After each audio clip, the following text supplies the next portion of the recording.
Good morning students. Lesson number 2 atomic structure में हम आपको discovery of fundamental particles, electron की डिस्कवरी, प्रोटॉन की डिस्कवरी एंड न्यूट्रॉन की डिस्कवरी आपको बता चुके थे। और मैंने आपको लास्ट वीडियो में यहां ही बोला था, इसी जगह पे रोका था कि जब पार्टिकल डिस्कवर हो गए तो प्रॉब्लम ये आई कि ये पार्टिकल्स एटम में है कहां पर।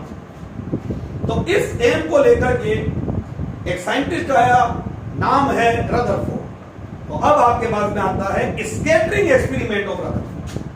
तो रदरफोर्ड ये आपके पास में आ जाएगा, Rutherford scattering experiment. Scattering experiment जो आप लोग 8th से पढ़ रहे हैं, आप थोड़ा सा उसको यहां पे डिटेल में पढ़ेंगे और देन फिर इसकी ड्रॉबैक्स आएगी और उसको रिमूव करने के लिए आपके आएंगे नील्स बोर। वहां से आपका चैप्टर मेन स्टार्ट होगा। ये अभी आपके इंट्रोडक्शन है चैप्टर का, पता बोलता है ये मेन चैप्टर है, नहीं। नील्स बोर से आपके न्यूमेरिकल और ये रदरफोर्ड की ड्रॉबैक से मेन चैप्टर आपका स्टार्ट होता है। ये आगे इंट्रोडक्शन है, बस केवल डिस्कवरी। रदरफोर्ड स्कैटरिंग एक्सपेरिमेंट क्या करा इसने, देख लीजिए। बोर्ड 2 डायमेंशन है, पहले मैं आपको 3 डायमेंशन में समझा देता हूं ताकि आपको समझने में आसानी हो। रदरफोर्ड ने एक थिन गोल्ड फॉइल, ये गोल्ड इतनी थिन गोल्ड फॉइल है, इतनी थिन गोल्ड फॉइल है कि इसमें एटम्स की कुछ लेयर है, बस कुछ एटम्स की लेयर्स होती है। और सबको पता है पहली बार में गोल्ड जो है वो लिया नहीं होगा सक्सेस होने के लिए, गोल्ड लिया होगा बाद में। हम तो आपको जो एक्सपेरिमेंट उसका सफल हुआ है वो पढ़ा रहे हैं, जो सक्सेसफुल एक्सपेरिमेंट है वो पढ़ा रहे हैं। तो गोल्ड क्यों लिया, because gold is highly malleable. आपको पता है गोल्ड की थिन से थिन शीट बनाई जा सकती है।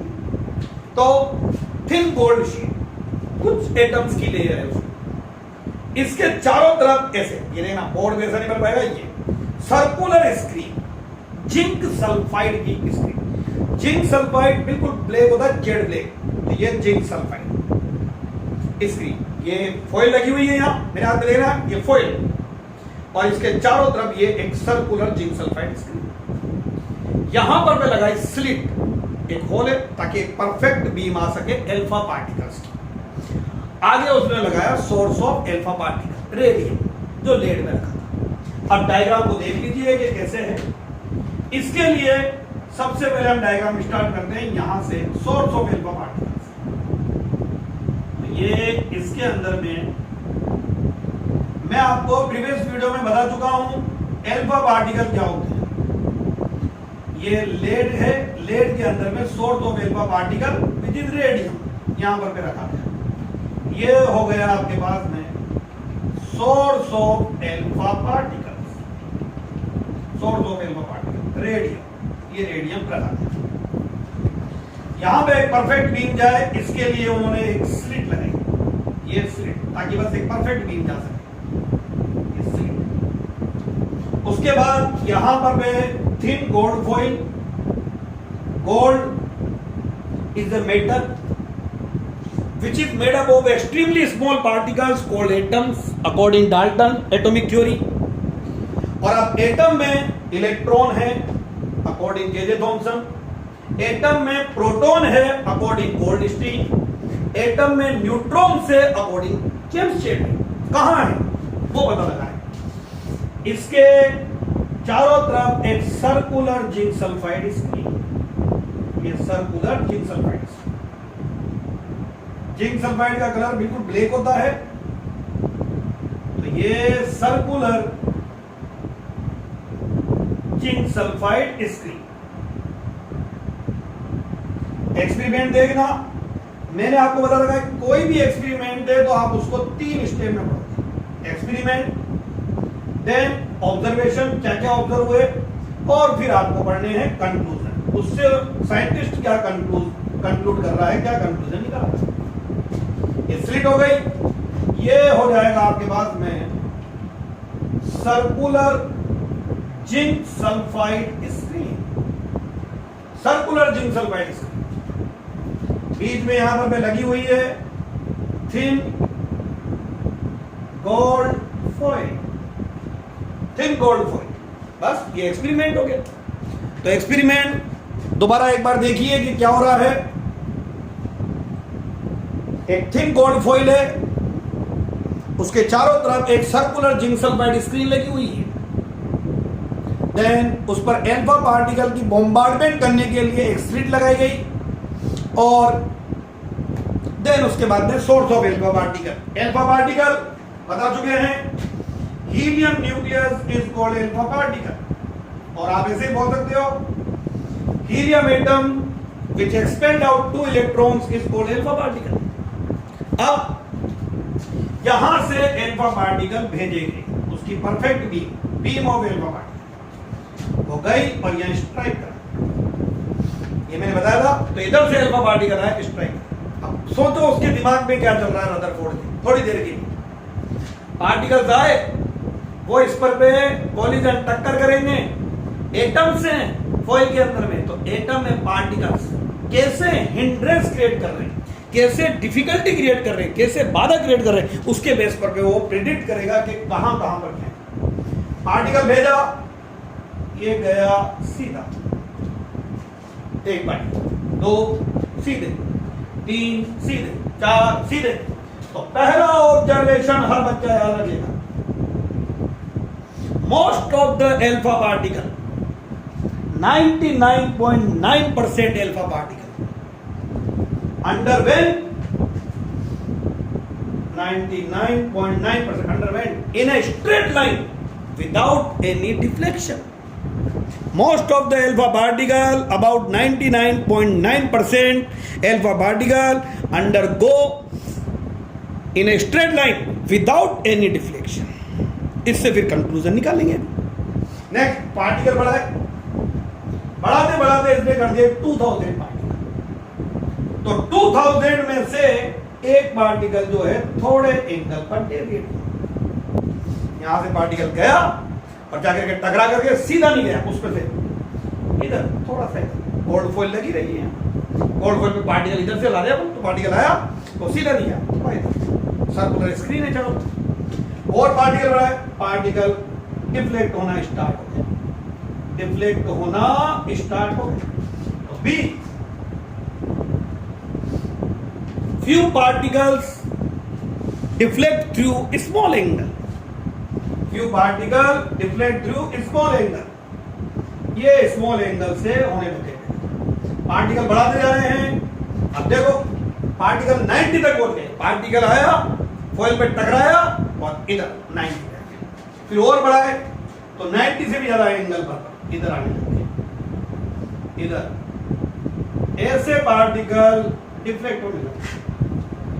और सी, पार्टिकल बढ़ाते बढ़ाते कितने कर दिए गए, अगर आपको हो या पता हो तो लोअर क्लासेस में पढ़ा हुआ है आपने, 20,000। तो 20,000 जब पार्टिकल कर दिए तो एक पार्टिकल गया, फॉइल से टकराया और वापस आया। Very few particle deflected back, वापस टकरा करके वापस आ गया, टकराया वापस आ गया। ये 3 इसको ऑब्जर्वेशन मिले। पहला, most of the alpha particle 99.9% alpha particle without any deflection underwent in a straight line. Very few particles deflect through small angle and very few particles deflected back. तो अब इससे कंक्लूजन निकाल रहा है। और क्या कंक्लूजन, पहले से तो कंक्लूजन नंबर ए, एटम है, एटम में इलेक्ट्रॉन है, प्रोटॉन है, न्यूट्रॉन है, कहां है अल्फा पार्टिकल आ रहा है। पहला बोला इसने, most of the alpha particle undergo in a straight line without any deflection, that is most of the part of an atom is empty. Atom is hollow, most of the part of an atom is empty. Atom का बहुत सारा part जो है वो तो एक empty, और जो पार्टिकल्स हैं वो बहुत छोटे से पार्ट में कंसंट्रेट है।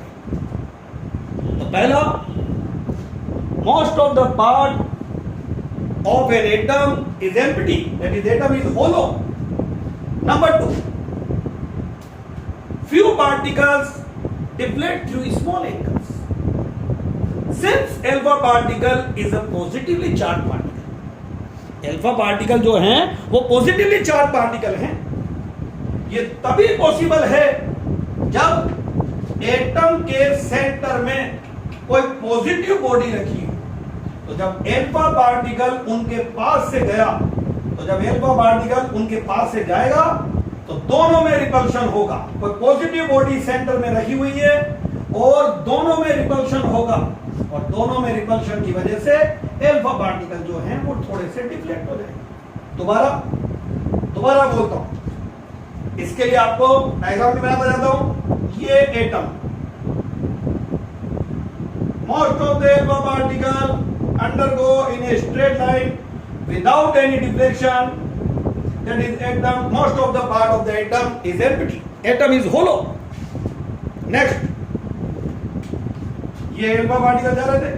Few particles deflect through some small angle. That is, some positive body present in the center of the atom. Alpha particle, since alpha particle positively charged particle, जैसे गया दोनों पार्टिकल में यहां और यहां रिपल्शन हुआ. रिपल्शन होती डिफ्लेक्ट थ्रू. ये गया यहां पर रिपल्शन हुआ, ये गया और ज्यादा रिपल्शन हुआ यहां पर दोनों में. ये इधर डिफ्लेक्ट, ये ऐसे डिफ्लेक्ट हो. देखिए, और आखिरी में अब सबको बताएं, एटम में पॉजिटिवली चार्ज पार्टिकल कौन से हैं? Proton. That mean all proton present in the centre of the atom. और third, very few particle deflect. इसका मतलब गया, पार्टिकल टकराया और वापस आ गया.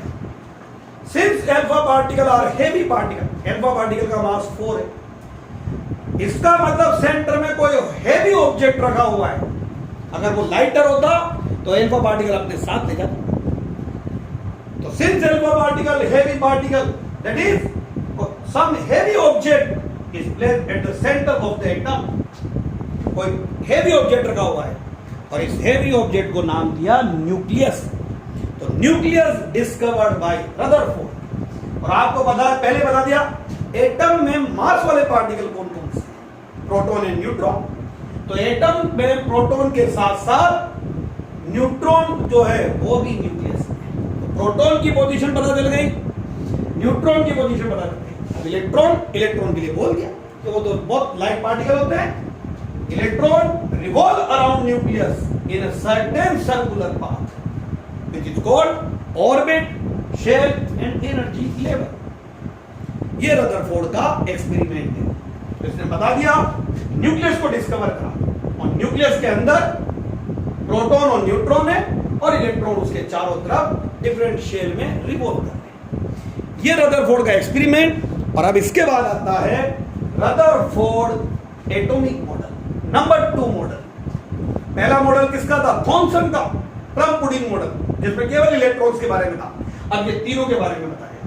तो हेडिंग आती है Rutherford atomic model, number 2 model, जो आपको नेक्स्ट वीडियो में बताएंगे. Thank you.